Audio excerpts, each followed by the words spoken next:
Este é o dia que o Senhor fez para nós.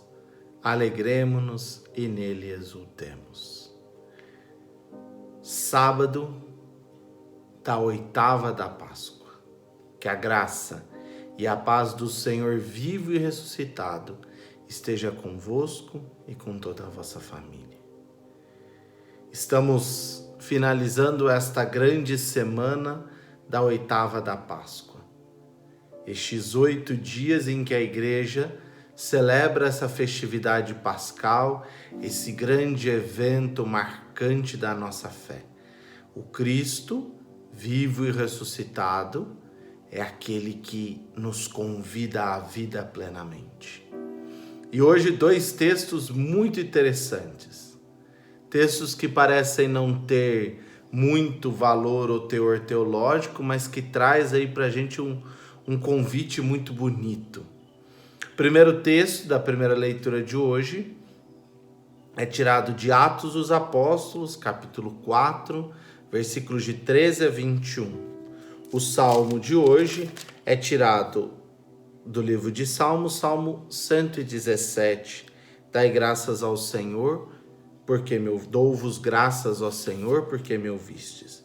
E o Evangelho, tirado de Marcos, capítulo 16, do 9 ao 15. Eu começo do Evangelho.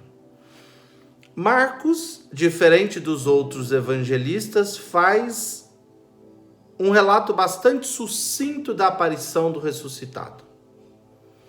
Ouvimos o relato que foi nos narrado na Vigília Pascal, do Cristo que aparece às mulheres, e agora estamos aí diante de um relato singelo. 3 coisas Marcos nos narra. Jesus apareceu a Madalena e disse a ela que estava vivo.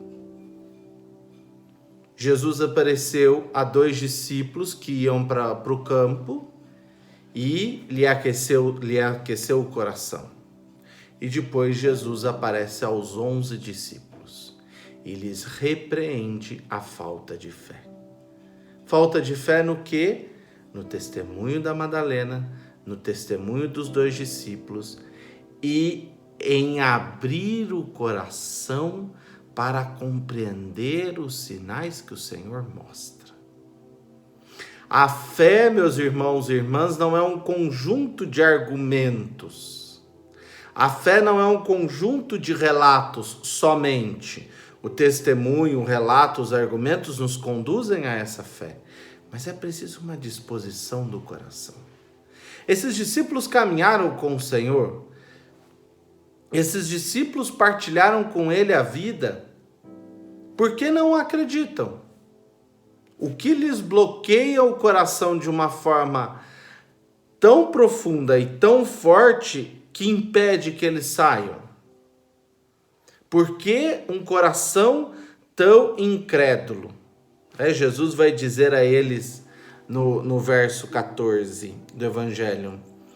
Por fim, Jesus apareceu aos 11 enquanto estavam comendo e repreendeu-os por causa de fé e a dureza do coração.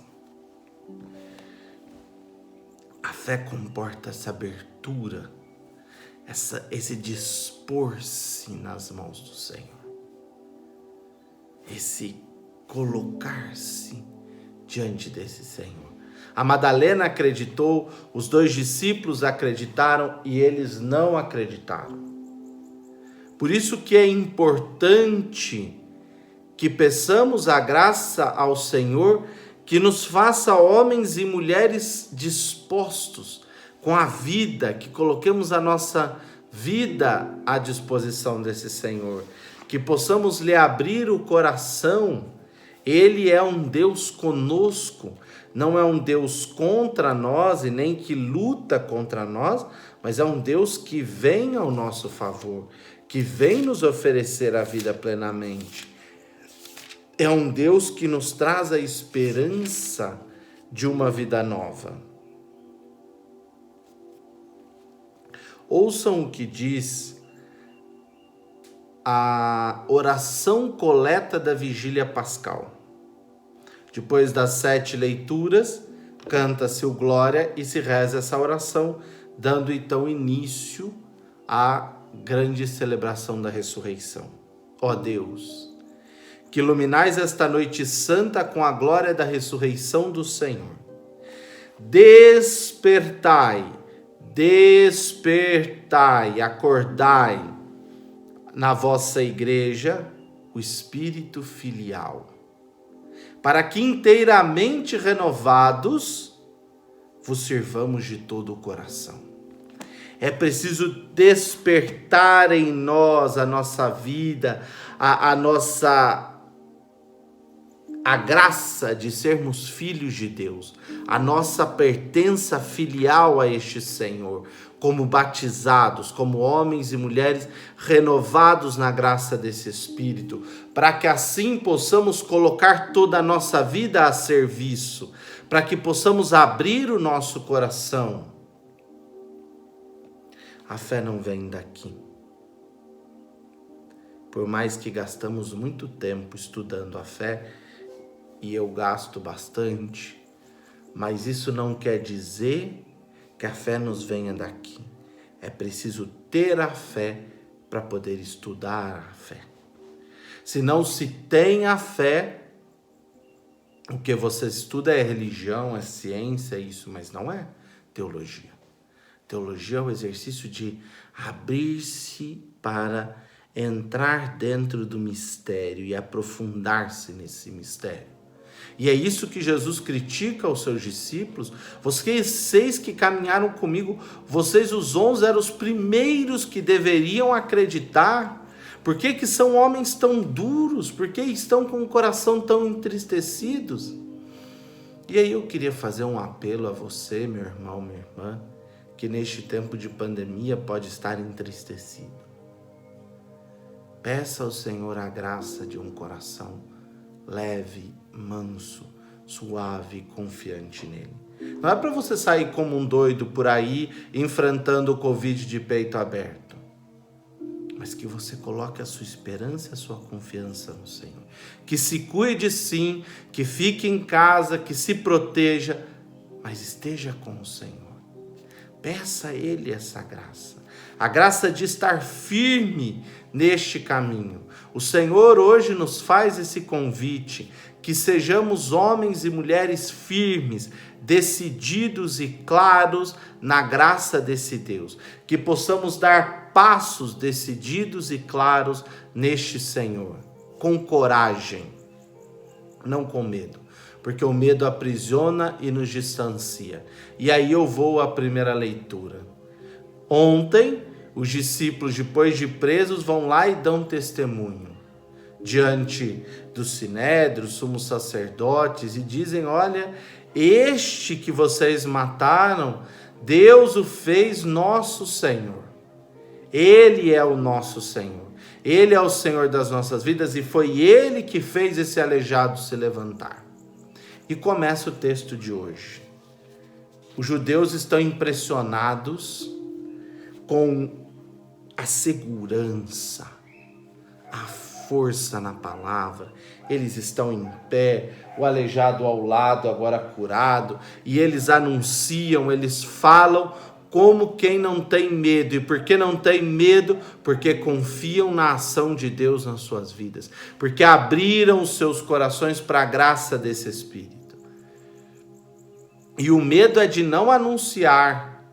O medo não é, a ausência de medo não é o medo disso, de morrer ou daquilo. Não, eles têm medo sim, mas eles não têm medo de anunciar, de proclamar. E os judeus ficam impressionados. Como que esses homens têm essa coragem? Eles viram o que aconteceu com Jesus, eles estiveram com Jesus, eles fizeram um milagre, e agora? Eu poderia dizer, no meu ouvido soa aqui agora, o cego de nascença do Evangelho de João, que disse aos judeus, ao Sinédrio, aqueles que o interrogavam: vocês também querem ser discípulos dele, por isso que querem conhecê-lo? Dá uma vontade de responder isso ao texto, né? Sejam discípulos dele, assumam que ele é o Cristo, o Senhor, assumam que ele é o Deus verdadeiro. Mas eles não têm coragem disso. Então eles dizem a Pedro e a João que não mais falem em nome de Jesus. Já que eles não podiam bater neles, eles não podiam fazer nada, porque o curado estava ali do lado. Eles iam fazer o quê? A testemunha da ação de Deus estava ali, eles viam um homem na porta toda vez e nunca fizeram nada por esse homem, talvez davam uma esmola para cumprir o preceito.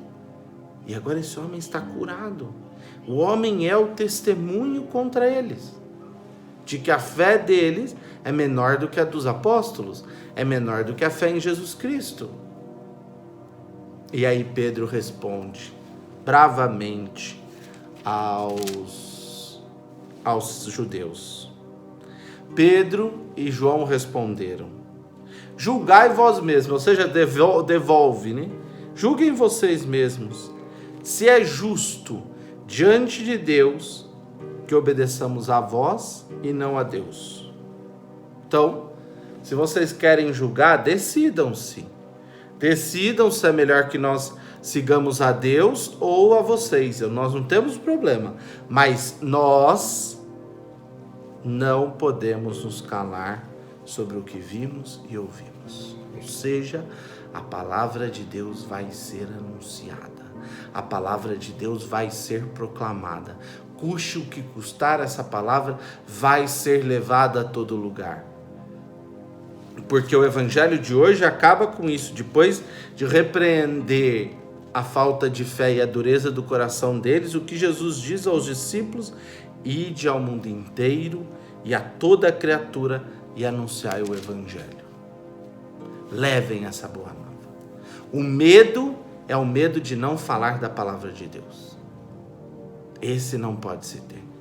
Esse precisamos ser homens livres e disponíveis, mulheres claras e diretas para anunciar essa boa nova. Que possamos pedir ao Senhor, meus irmãos e irmãs, primeiro a graça do Espírito que nos faça pessoas que creiam na profundidade dessa fé. Segundo, que possamos dar respostas de coragem e decisão. Esse Senhor está conosco e Ele nos faz o convite: ide e evangelizai. Fique com Deus, Deus te abençoe e te guarde. Feliz Páscoa.